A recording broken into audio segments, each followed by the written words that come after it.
The golden halls of Valdoria Palace had witnessed many ceremonies, but none quite like this one. Princess Catherine stood before the ancient throne, her emerald gown flowing like water around her feet. The weight of the silver crown felt heavier than usual on her head as she watched the court gather for what should have been a celebration. Prince Alexander, her husband of 5 years, stood beside her with his usual composed demeanor. His dark blue uniform was perfectly pressed, medals gleaming under the crystal chandeliers. To the outside world, they appeared as the perfect royal couple. But Catherine knew the truth that lay beneath their polished exterior. The announcement they were about to make would change everything. After months of private struggle, they had finally received the news they had been dreading. The royal physicians had delivered their verdict that morning in the privacy of their chambers. "Your Highness," Dr. Margaret Thornfield had said, her voice gentle but firm, "I'm afraid the tests confirm our suspicions. The condition is hereditary, and it's progressing faster than we initially hoped." Catherine's world had tilted on its axis in that moment. The rare blood disorder that had claimed her mother's life was now coursing through her own veins. The irony wasn't lost on her that she, who had dedicated her life to serving the people of Valdoria, might not live to see their children grow up. Now, as she faced the assembled nobility, diplomats, and press, Catherine felt her knees begin to weaken. The familiar dizziness that had been plaguing her for weeks returned with a vengeance. She gripped the arm of the throne, trying to steady herself as Alexander began to speak. "Distinguished guests, members of the court, and beloved citizens of Valdoria."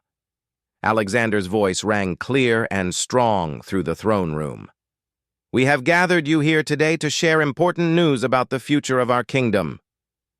Catherine tried to focus on his words, but the room seemed to be spinning slowly around her. The faces in the crowd blurred together into a sea of expectant expressions. She could see Lady Eleanor Westbrook in the front row, her sharp eyes missing nothing. The ambassador from the neighboring kingdom of Astoria leaned forward, clearly hoping for news of a strategic alliance. Alexander continued, "As you know, the tradition of our royal line has always been built on transparency with our people. Today, we must share news that affects not only our personal lives, but the very future of the crown." The blood rushed from Catherine's face as she realized what was happening. They had planned to announce her condition together, to face the kingdom's reaction as a united front. But her body was betraying her at the worst possible moment. She could feel the curious stares of the courtiers burning into her. Lord Blackwood, the kingdom's treasurer, had his eyebrows raised in concern. The young pages near the back of the room whispered among themselves, sensing something was wrong. The royal bloodline, Alexander paused, glancing at Catherine with worry creeping into his eyes, faces challenges that we must address with courage and honesty. Catherine's vision began to tunnel. The elaborate tapestries depicting Valdoria's glorious history seemed to mock her now. Her ancestors had led armies into battle, negotiated peace treaties, and built the prosperous kingdom she now struggled to serve. How could she, who couldn't even stand upright during a simple announcement, possibly live up to their legacy? The pearl necklace around her throat felt like it was tightening with each breath. Her grandmother's necklace, passed down through generations of strong queens, now seemed like a chain binding her to expectations she could never meet. "My wife and I," Alexander's voice seemed to come from very far away, "have always believed in putting Valdoria's needs above our own." The irony cut deep. Here she was, supposedly putting the kingdom first, while her own body was falling apart in front of everyone who mattered. The diplomatic consequences alone could be catastrophic. If neighboring kingdoms sensed weakness in Valdoria's royal line, it could invite challenges to their sovereignty. Catherine thought of her 6-year-old son, Prince David, safely tucked away in the royal nursery. probably playing with his wooden soldiers. He had no idea that his world was about to change forever. How could she explain to him that the mother he adored might not be there to see him become king? And then there was Princess Sophia, barely 3 years old, with her father's determined chin and her mother's green eyes. She still believed her mother was invincible, the most powerful person in the world. The thought of disappointing her children was more painful than any physical symptom Catherine had endured. The weight of the crown seemed to multiply with each passing second. She could feel individual diamonds pressing into her scalp, each one a reminder of the responsibility she might have to abandon. The crown had been worn by 12 queens before her, each one stronger than Catherine felt in this moment. Alexander's hand found hers, squeezing gently. Even in her weakening state, she could feel the tremor in his fingers. Her strong, capable husband was just as terrified as she was, but he was holding himself together for both of them. "The physicians have advised," Alexander's voice cracked almost imperceptibly, "that we must consider all possibilities for the future." Catherine's legs finally gave way. The throne room gasped collectively as she began to sink toward the marble floor. Alexander caught her before she could fall completely, his strong arms wrapping around her waist. The carefully orchestrated announcement had become a public display of royal vulnerability. Through her fading consciousness, Catherine could hear the murmur of concerned voices, the rustle of formal gowns as ladies-in-waiting rushed forward, and Alexander's voice calling for the royal physician. As darkness closed in around her, Catherine's last clear thought was of the kingdom she was supposed to protect and lead, now witnessing their future queen collapse before their very eyes. The royal chambers were shrouded in an unusual quiet when Catherine finally awakened. Soft afternoon light filtered through the heavy velvet curtains, casting gentle shadows across the ornate furniture. Her head felt heavy against the silk pillows, and for a moment she allowed herself to pretend that the morning's events had been nothing more than a terrible nightmare. But the concerned face of Alexander sitting beside her bed quickly brought reality crashing back. His usually perfect hair was disheveled, his formal jacket discarded somewhere, leaving him in just his white shirt with the sleeves rolled up. Dark circles under his eyes suggested he hadn't slept, though Catherine had no idea how long she'd been unconscious. "How long?" she whispered, her voice hoarse. 6 hours, Alexander replied, reaching for her hand. "Dr. Thornfield says the stress triggered a severe episode. The entire court is worried sick." Catherine closed her eyes, feeling the weight of shame settle over her like a heavy blanket. The announcement, "We never finished it." "That doesn't matter right now," Alexander said firmly, though she could hear the strain in his voice. "The only thing that matters is that you're awake and you're here with me." But Catherine knew it did matter. In the 6 hours she'd been unconscious, rumors would have spread throughout the palace like wildfire. The servants would be whispering in the corridors, the nobles would be holding hushed conferences in their chambers, and foreign diplomats would be sending urgent messages to their home countries. A gentle knock on the door interrupted her thoughts. Lady Margaret Ashford, Catherine's longtime lady-in-waiting and closest friend, entered with a tea service. Her usually cheerful face was creased with worry. "Your Highness," Margaret said softly, setting the silver tray on the bedside table. "The entire kingdom is praying for you. Lord Chancellor Whitfield is handling all inquiries from the press, and your children have been asking for you constantly." At the mention of David and Sophia, Catherine's heart clenched. "Are they frightened?" "Prince David knows something is wrong," Margaret admitted. "He's trying to be brave, but he keeps asking when Mama will come play Knights and Dragons with him again. Princess Sophia is too young to understand, but she can sense the tension in the palace." Catherine struggled to sit up, ignoring Alexander's protests. "I need to see them. They shouldn't be worried because of me." "Catherine, You need to rest, Alexander said, gently pushing her back against the pillows. The children are fine. What you need to focus on is getting better. But Catherine knew that getting better wasn't really an option. The hereditary blood disorder that had killed her mother would only worsen with time.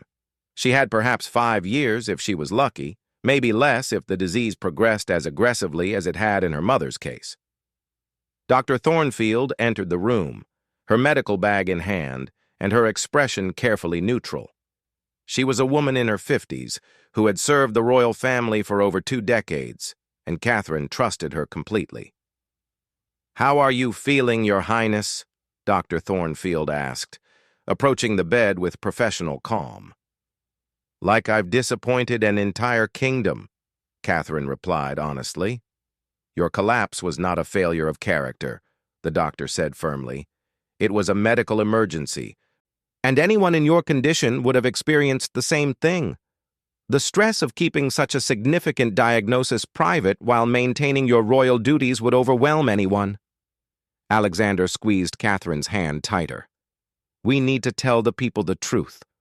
All of it." Catherine's stomach lurched at the thought. "Alexander, if we announce that their queen is dying, it could destabilize the entire region.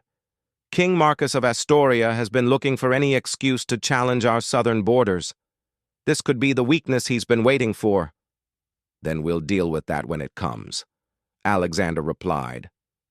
"But I won't watch you carry this burden alone anymore. The people of Valdoria love you, Catherine. They deserve to know what's happening so they can support you through this." Margaret nodded in agreement.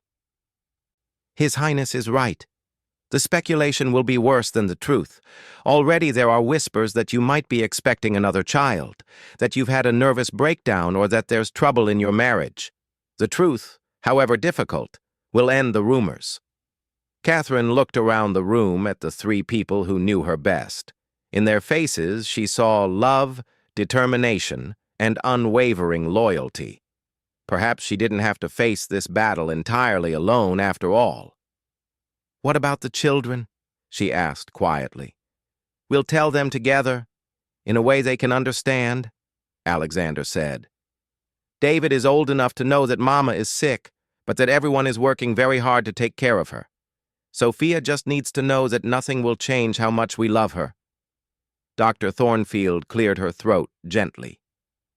"If I may suggest, Your Highness, there are new treatments being developed in neighboring kingdoms, experimental therapies that might slow the progression of the disease. If we're open about your condition, we might be able to access medical resources that could help." For the first time since her diagnosis, Catherine felt a tiny spark of hope. Perhaps this wasn't just about accepting defeat and preparing for the worst. Maybe there was still fight left in her after all. "There's something else to consider," Margaret added carefully. "Your openness about your illness could help other families dealing with similar conditions. The royal physicians could work with common doctors to improve treatments for everyone, not just nobility." Catherine considered this. Throughout her reign, she had always tried to use her position to help others. If her suffering could somehow benefit other families facing the same heartbreak, perhaps there was meaning to be found in her struggle. "I want to see the children first," Catherine decided. "Before we make any public announcements, I want to hold my children and explain things to them myself." Alexander smiled for the first time since she'd awakened. "They're waiting just outside. I think Prince David has been standing guard at the door for the past hour." As Margaret went to fetch the children, Catherine tried to prepare herself mentally. She would need to be strong for David and Sophia, to show them that even though Mama was sick, their family's love would never change. The door opened, and David burst in with barely contained energy, followed by Sophia, who toddle-ran on her little legs. Their faces lit up when they saw their mother awake, and Catherine felt her heart swell with fierce love and determination. She might be facing the fight of her life, but she wasn't fighting just for herself anymore. She was fighting for these 2 beautiful souls who still believed their mother could conquer anything. 3 months had passed since that fateful day in the throne room, and the kingdom of Valdoria had transformed in ways Catherine never could have imagined. The morning sun streamed through the windows of her private study as she reviewed letters from citizens across the realm, each one offering support, sharing their own stories, or proposing ideas for medical research funding. The announcement of her condition had indeed sent shockwaves through the diplomatic community, but not in the way Catherine had feared. Instead of seeing weakness, many neighboring kingdoms had offered support, medical expertise, and research partnerships. Even King Marcus of Astoria, whom they had worried about the most, had sent his finest royal physicians to consult on Catherine's case. Alexander entered the study carrying a steaming cup of the herbal tea that Dr. Thornfield had prescribed for Catherine's energy levels. His face had regained some of its color over the past weeks, and the deep worry lines around his eyes had softened considerably. "The children are in the garden with their tutors," he reported, settling into the chair across from her desk. "David insisted on learning about blood diseases so he can help his mother get better. He's become quite the little scholar." Catherine smiled, warmth spreading through her chest. Her 6-year-old son had surprised everyone with his resilience. After the initial explanation of her condition, he had declared himself her royal protector and had taken the job very seriously. He reminded her to take her medications, insisted she rest when she looked tired, and had even started learning about healthy foods that might help her feel stronger. "And Sophia?" Catherine asked, though she suspected she already knew the answer. "Still convinced that her hugs have magical healing powers," Alexander chuckled. "Dr. Thornfield says the emotional support actually does have measurable health benefits, so perhaps she's not entirely wrong." The past 3 months had brought unexpected blessings along with the continued challenge of Catherine's illness. The experimental treatment program developed through international cooperation was showing promising early results. While her condition hadn't improved dramatically, it had stabilized, giving them hope for more time than originally expected. More importantly, Catherine had discovered a new purpose that energized her more than any medicine. The Royal Health Initiative, launched in response to her diagnosis, had already begun funding research into rare genetic diseases and improving healthcare access for common citizens. Families across Valdoria who had been struggling with similar conditions no longer felt alone. Lady Margaret knocked softly before entering with the morning's correspondence. "Your Highness, the final responses have arrived from the International Medical Council. 23 kingdoms have agreed to participate in the research consortium." Catherine felt a surge of satisfaction. This was perhaps her greatest achievement as queen. Not the trade agreements or diplomatic treaties, but creating something that would help countless families long after she was gone. "There's also a letter from Queen Isabella of Meridia," Margaret continued with a knowing smile. "Her daughter has been diagnosed with the same condition. She's requesting permission to join our treatment program." Catherine's heart went out to the foreign queen. She remembered the devastating loneliness of feeling like the only person in the world facing such a challenge. Now, no royal family would have to suffer through this journey in isolation. "Of course," Catherine said immediately. "Send word that Princess Elena is welcome to join our program, and Queen Isabella is invited to stay at the palace during her daughter's initial treatments." Alexander reached across the desk to squeeze her hand. "You know what this means, don't you? You've created something that will outlive all of us. No matter what happens with your condition, this research initiative will continue helping people for generations." The weight of the crown felt different now. Instead of a burden dragging her down, it had become a tool for creating meaningful change. Catherine had learned to measure her reign not in years survived, but in lives touched and improved. Dr. Thornfield arrived for their weekly consultation, but her expression was brighter than usual. "Your Highness, I have some encouraging news from the latest test results." Catherine felt Alexander tense beside her, both of them having learned not to get their hopes too high. but Dr. Thornfield's smile suggested this might be different. The new treatment protocol appears to be more effective than we dared hope. While we're not talking about a cure, the progression of your condition has not only stabilized, but actually reversed slightly in some areas. Your energy levels, blood count, and overall organ function have all improved. Catherine felt tears prick at her eyes. What does that mean, practically speaking? It means we're looking at years, not months. Possibly many years, especially as the research continues to advance. The international collaboration you've fostered has accelerated our progress beyond anything we could have achieved alone. Alexander let out a breath he seemed to have been holding for months. You're saying Catherine might see our children grow up? I'm saying, Dr. Thornfield replied with a broad grin, that Her Majesty might very well live to see her grandchildren grow up. The room fell silent, except for the sound of Catherine's quiet sobs of relief and joy. She had prepared herself for an abbreviated reign and an early goodbye to her family. The possibility of a longer future felt like an unexpected gift. There's something else, Dr. Thornfield added gently. The treatment protocol we've developed using Your Majesty's case as the foundation has proven effective for other patients as well. The survival rates for this condition have increased dramatically across all participating kingdoms. Catherine realized that her collapse in the throne room, which had felt like such a public failure, had actually been the beginning of her most important work as queen. By showing vulnerability and asking for help, she had inspired international cooperation that was saving lives across multiple kingdoms.